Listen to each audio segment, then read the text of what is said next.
आज बोर्ड की बैठक हुई। बोर्ड की बैठक में 16 मेंबर और 16 में से 2 ही उपस्थित हुए। एक आप खुद मुख्य पार्षद और एक वार्ड पार्षद। उप मुख्य पार्षद गायब रहे और 13 वार्ड पार्षद गायब रहे।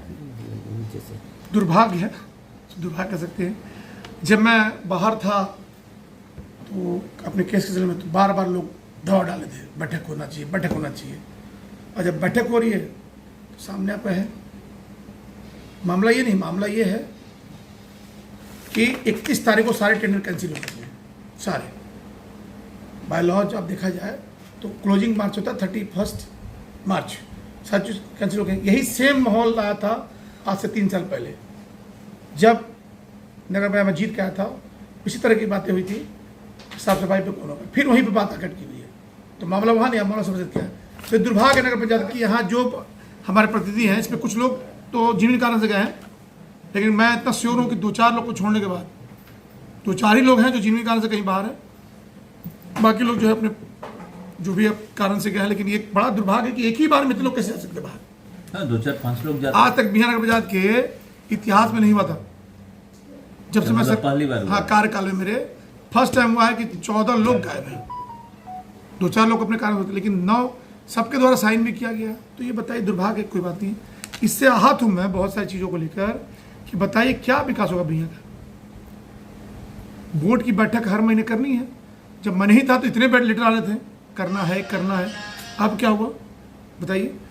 दूसरी बात है किस तरह की बैठक से बाहर। अब बताइए कि हम लोग क्या करें। चेयरमैन कोई भी लड़ाई लड़ने के लिए आपको पूरी टीम के साथ आना पड़ता है।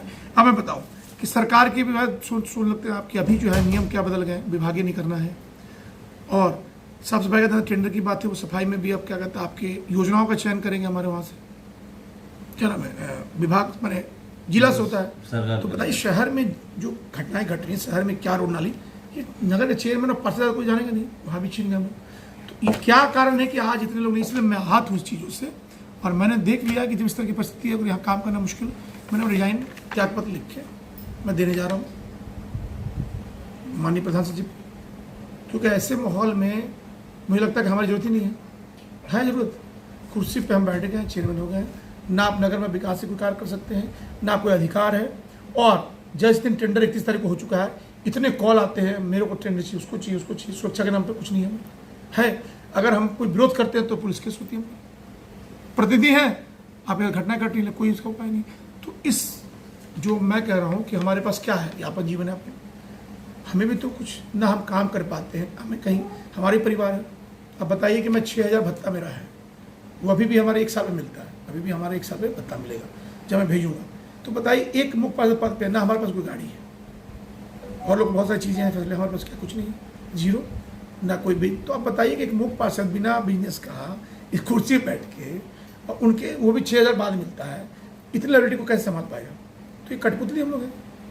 बताइए क्या हमारे पास है, क्या पावर बताइए। मतलब इससे पहले क्या जो आप कह रहे हैं कि सारा विभागीय चला गया, मतलब विभागीय था, बिल्कुल था, ठीक है, सारी चीजें हो रही थी। लेकिन अब सरकार जो है इस तरीके से हम लोग के राइट्स को छीन रही है, तो एक तरह से हम लोग जो है इस तंत्र से बाहर हो रहे हैं धीरे धीरे। अब बताइए कि अब पार्षदों का जो मैंने सदन के चुनाव की थी वो मैंने किया था, हमें अधिकार था हमारा। अब वो कह रही सरकार कि अब पार्षद ही पार्षद नहीं है। अब बताइए कि ये विवाद से लड़ने वाला है। सशक्त के जो चुनाव करेंगे पार्षद ही करेंगे, तो ये विवाद और बढ़ा रही घटा रही सरकार। तो सरकार के पता नहीं किस नीति में काम कर। लेकिन मैं दोषी किसको बताऊं, मैं कह रहा हूं कि मैं। और दूसरी बात है, आज हमारे नगर पंचायत में हड़ताल भी हुई थी हमारे लेबरों के द्वारा। उनका पीएफ मैं नहीं दिल पा रहा हूँ, पीएफ उनकी जरूरत थी, पीएफ नहीं मिला। तो मैं उसकी सारी जिम्मेदारी लेता हूँ अगर मैंने उनका पीएफ नहीं दिलवाया है। और जो भी इस तरह की व्यवस्था से जो बाहर व्यवस्था हुई है, चाहे जिसपे मैं सक्सेस नहीं हुआ इस चीज़ को संभालने में, 3 वर्षों का मेरा कार्यकाल रहा है और मैं पूरी जिम्मेदारी लेता हूँ कि अगर कोई वैसी बात हो रही है तो उस चीज़ से मैं हाथ अगर मैं अपनी कर्तव्य को पूरी तरह से नहीं पूरा कर पाया तो मैं रिजाइन लिख रहा हूँ, त्यागपत्र में लिख लिया है। और मैं अब यहाँ से निकलूंगा, अपने प्रधान सचिव को ये त्यागपत्र देने दूंगा, सौंपूंगा। आगे संघ से बात कुछ होगी इस पर त्यागपत्र देने से? संघ हमारी है, हमारे संघ है। संघ का तो मैं सेक्रेटरी भी हूँ, बिहार के पूरे सेक्रेटरी हूँ। लेकिन संघ का स्टैंड ये मेरा पर्सनल है, ये किसी संघ का नहीं। जब त्यागपत्र मेरा अपना डिसीजन है, संघ के द्वारा नहीं, क्योंकि संघ यहाँ तो है नहीं, मैं चलाता हूँ। तो देखिए इस विधि व्यवस्था में कोई कमजोर आदमी का आदमी कैसे चलाएगा। शहर की विकास की बात होती है, आज टेंडर है, आज जो है हमारा नगर पंचायत के अंतर्गत हमारे बैठक में 14 लोग नहीं है।